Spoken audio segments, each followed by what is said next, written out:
Hey you guys, welcome to another episode of the Beauty Business Babes podcast. If you're listening on the podcast, welcome, welcome, welcome. If you're listening or watching on YouTube, hello, welcome back to my channel.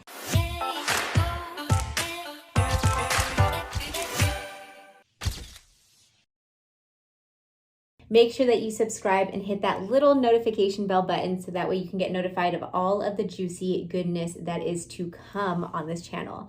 Today, I wanted to take it back to the basics, okay? And I asked the Beauty Business Babes Facebook group what you guys were struggling with. And one of the things that keeps on coming up and will forever come up, it feels like, is not getting enough clients. So we're gonna do a two-part series here. We're gonna do part one, which is this episode right here, on why you are not getting new clients right now. So here are 3 things that you are either doing or not doing that is hurting you. It's hurting your business, okay? We need you to have your books filled up, okay? So thing number 1 that you may be doing or not doing that is hindering you from success, that is targeting the wrong audience, all right? If you listened when I first started doing this, I talked about identifying your ideal client. It is so crucial for you as an entrepreneur to understand who your audience is.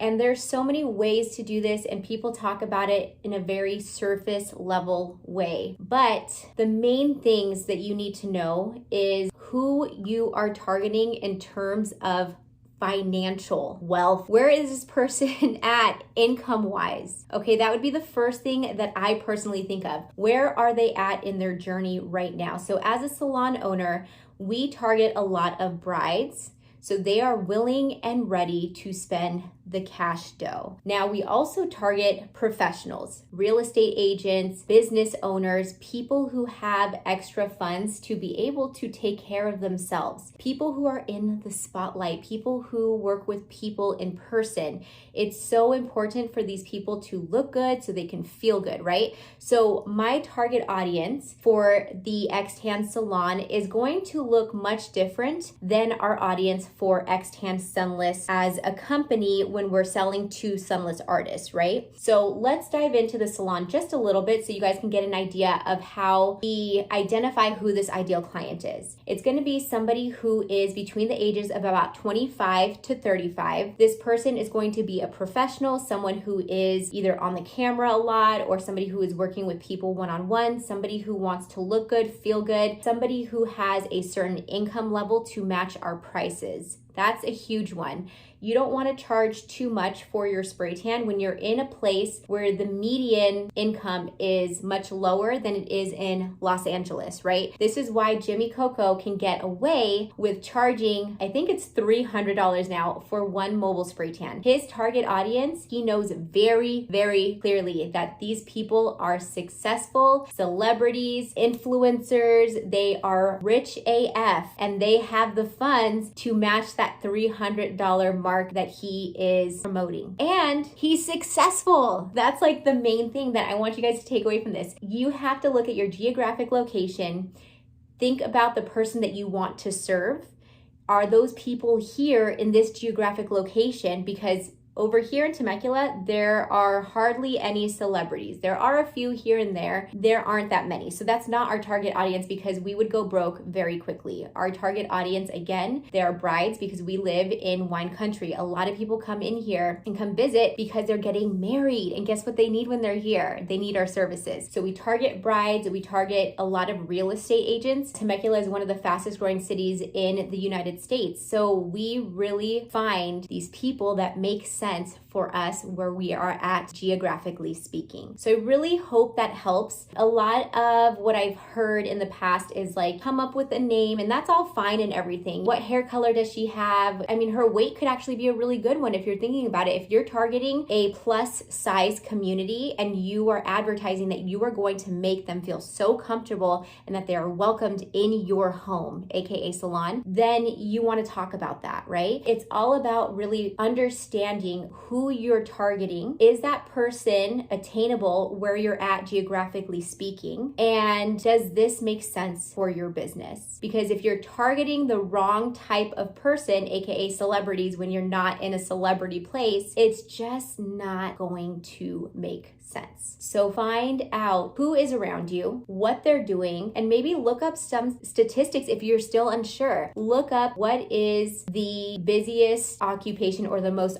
common occupation in your geographic location. What is the median age range? What is the sex? Like, is it more male or is it more female? Is there a large LGBTQ community? Is there something really specific? Maybe college kids. Is there something really specific in your community that you could be really focusing in on? And now, aside from this, I know a lot of you guys might be listening and thinking like, well, I don't want to only target college kids. I don't want to only target females. Then that's fine. That doesn't mean that you have to not accept other people outside of what that looks like, your ideal client looks like, but it means that you should have the proper idea and vision of who you're speaking to through your messaging and all of that stuff. And it is naturally going to attract somebody that's outside of that ideal client avatar. So I hope that makes sense. If you need clarity, you know where to find me. This leads me to my next thing. So once you have this idea of who this person is, then you can come up with the appropriate type of brand. Is your branding on point to attract that group of people or that specific person? Is it? Because maybe your colors are off. Maybe somebody who is a business professional isn't going to want to go to a salon that has a bunch of really crazy colors, or it looks like it's a salon that belongs for toddlers, right?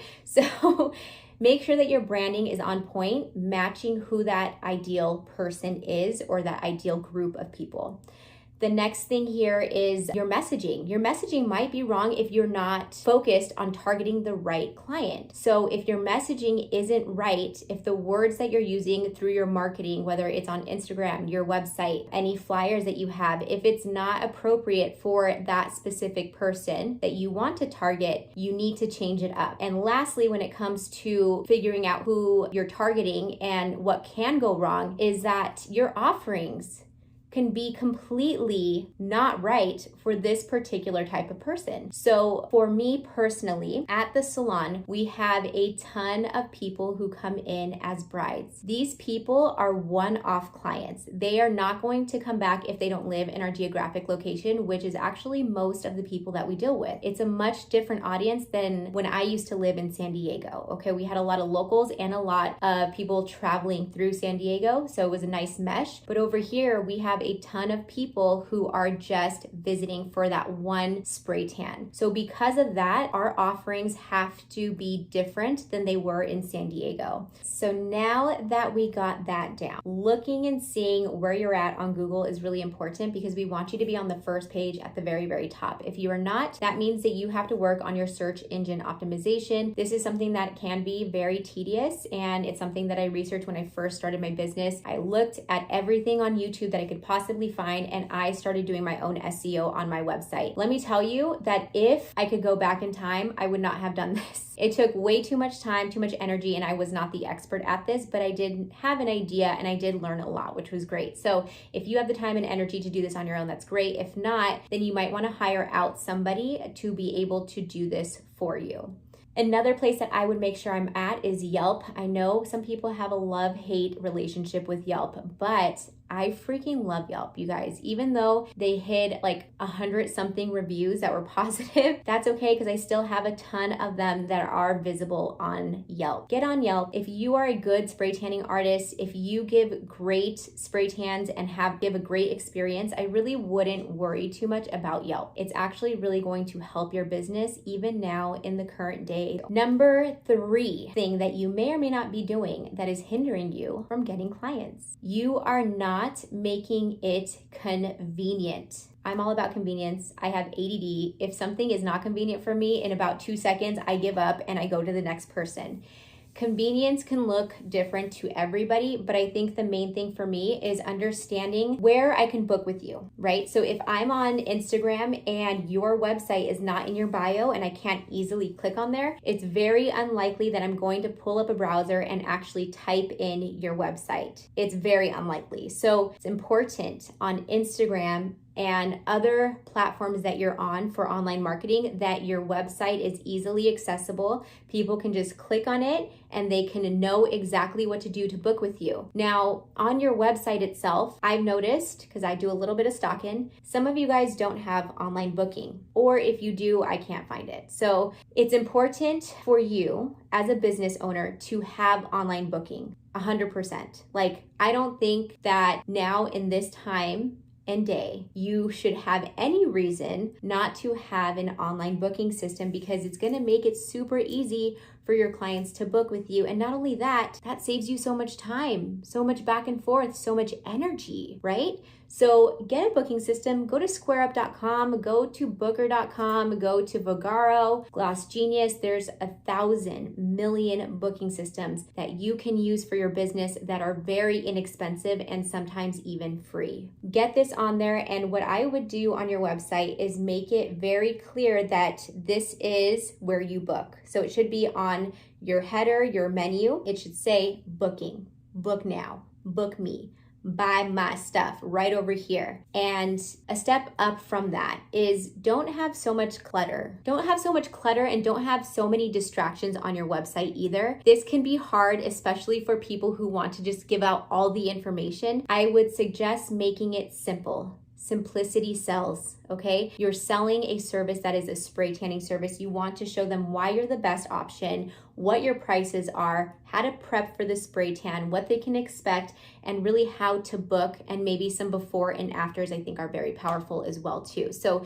do those things, but everything else I think is secondary. I see a lot of like fluff, and that's fine. But for the average person, I would say we are on the go. We're just trying to book, get some information, get a feel for your brand, for your messaging. And we're really just trying to get a feel for whether or not this service and your business is right for us as the consumer, okay? Let's see. What else do I need to talk about here? The other thing too, this can be a huge one, and this is so annoying. I know it is for me. Sometimes your tech isn't working. Sometimes your links aren't working. Sometimes there's something that is just giving us an error when it comes to going to your website or booking with you, or it's just not working. So if you can go in every so often, or have somebody go in every so often and just make sure all your links are working, they're correct, everything is good to go, I think you're going to be golden. Also, if you find that there's a time where you're like, holy crap, I am so slow, what the hell happened? Where are all my clients at? Then you might want to check your tech. There might be something wrong, okay? So I hope that that helps. And I know I was kind of going all over the place here. Bear with me. You guys know me already, so I love to give you value, but you have to bear with my ADD ass. All right, so we got 3 things just to summarize it all up, all right? 3 reasons why you're not getting new clients. Number 1 is you are targeting the wrong audience. Number 2, you are not easily visible online. Number 3, you aren't making it convenient for your new clients to book. Take a look, do an inventory, check your business out, especially your online marketing stuff. Okay, I know a lot of you guys spend a ton of time creating content on Instagram, but I'm telling you, if you just spend a little bit of time focusing in on SEO and putting yourself on local directories and figuring out how to do online marketing strategies that may be separate from social media, that's where the magic happens. All right. So I hope this helps you. I love you guys a long time, and I'll see you guys on part 2. We're going to be talking about why you're not getting return clients. All right. See you guys soon.